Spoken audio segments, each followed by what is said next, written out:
Welcome back to Bookview TV. Now, this week our focus has been on science fiction with the South Wales-based author David Thorpe. His book, Hybrids, won the HarperCollins Young Reader Prize almost 8 years ago.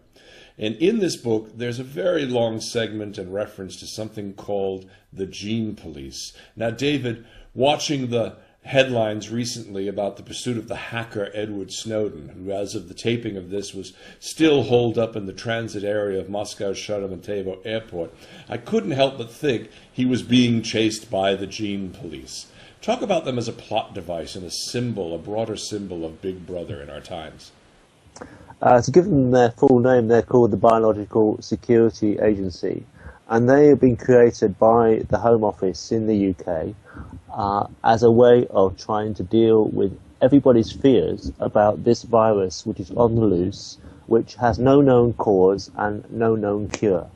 And so they are a bunch of semi-medical, semi-police type people who have their own vans, their own infrastructure, who go out and look for hybrids who have not been registered. And they round them up and they take them to this sinister place called the Centre for Genetic Rehabilitation. And so they, in effect, in the confines of this story world, represent oppressive authoritarianism. In other words, fascism. It's an intrusion into people's freedom as a result of fear. And it's when authority feels that fear, or when it even wants to generate fear for its own purposes amongst the people, that it resorts to these kind of ruses. So Snowden's position, as we all know now, is about the little man taking on the big people and trying to expose what they're up to, what's going on behind the scenes. And it's the same story as we feature in 1984 in lots of dystopian plot lines. And I don't think it's ever going to tire unless we all rise up and take control of society itself. Now, this particular book, Hybrids, has generated a lot of praise.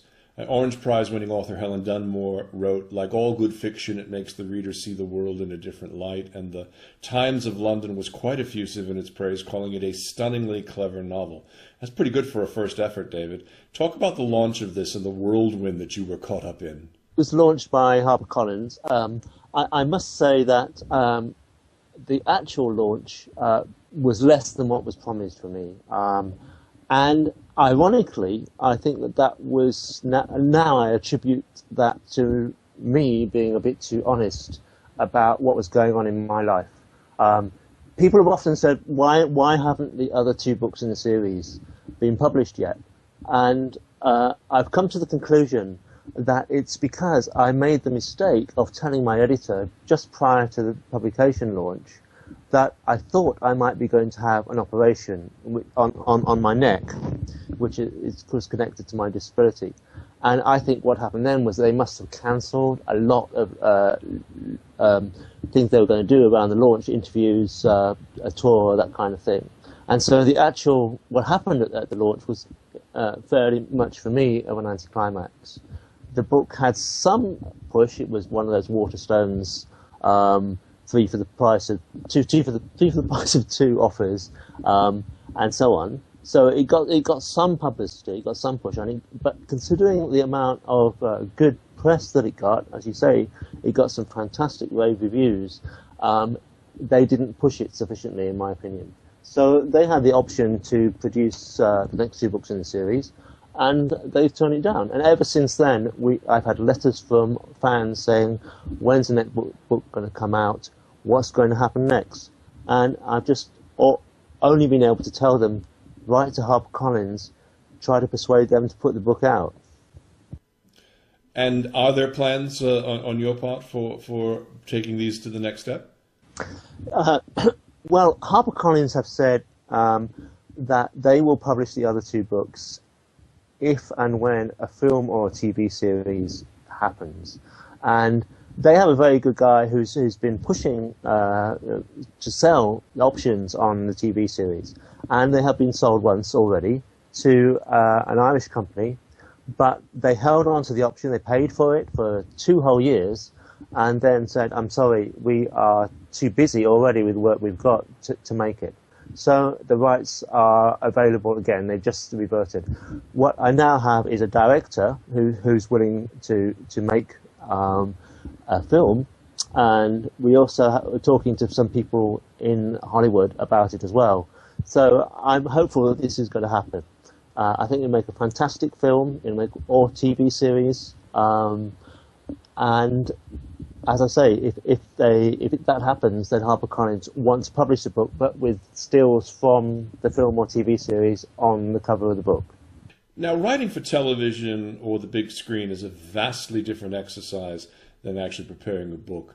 Walk us through how you visualize the treatment for a series of programs. I think I saw a treatment in which there are about 4 seasons, around these characters. Explain how you see this moving forward.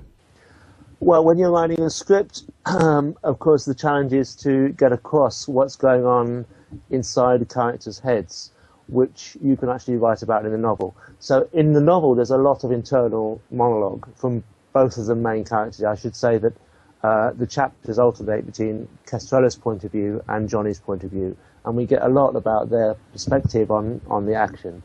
Of course, with a film or TV series, you've got to concentrate much more on the action right from the word go.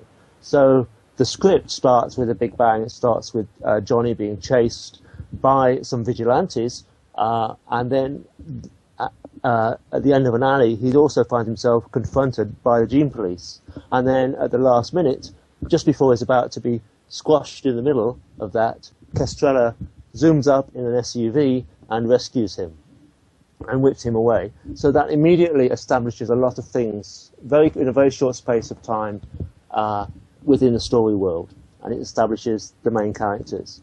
And that's what you want to do, and you've got to keep moving the action forwards. With a novel, of course, you can take things much more slowly, you can pace it out, you can enlarge on description, which actually in a film or TV series, people can see straight away in half a second what's going on. That might take several pages to describe in the book. So it's all about pacing. This whole series seems to sort of marry your day job with the fiction world. I mean, you spend a lot of time writing and talking about sustainability.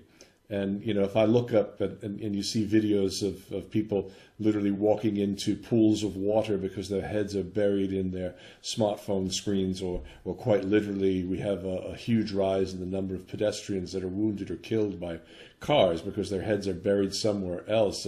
Perhaps it's a bit of Darwin in action, but it also feels in some ways that your story is coming to life. Could you have seen this back then when you wrote this? Well, I think what you've picked up on is just the contemporary aspect of what I'm talking about. And you said earlier that the story isn't dating with time, and I don't think it ever will date, because I think there'll always be this issue of us being blinded by technology to the extent that we don't see what is really going on around us. Well, David Thorpe, it's been a pleasure having you here on BookView TV. Thank you very much, Dennis. It's been a pleasure too. The book is called Hybrids, Welcome to the Future, and it's a great young, and for actually this older reader, book to read.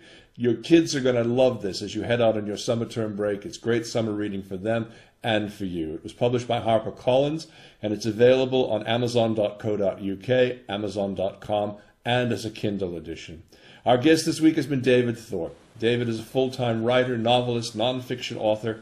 He's written 4 of the 12 books in the EarthScan expert series, and he's a leader in sustainability. And he's written for many comic publishers, including Marvel Comics, where he co-created Captain Britain, and is co-founder of the London Screenwriters Workshop and co-author of the Doc Chaos comic series and TV scripts. Now, you can follow David on Twitter at David K. Thorpe, that's with an E at the end, and his website is www.davidthorpe.info. Thanks for joining us again this week on BookView TV. Tune in again next week when another author will sit across the Skype table from me, where we'll once again discuss books and the craft of writing them. I'm Dennis Campbell. Thank you and good night.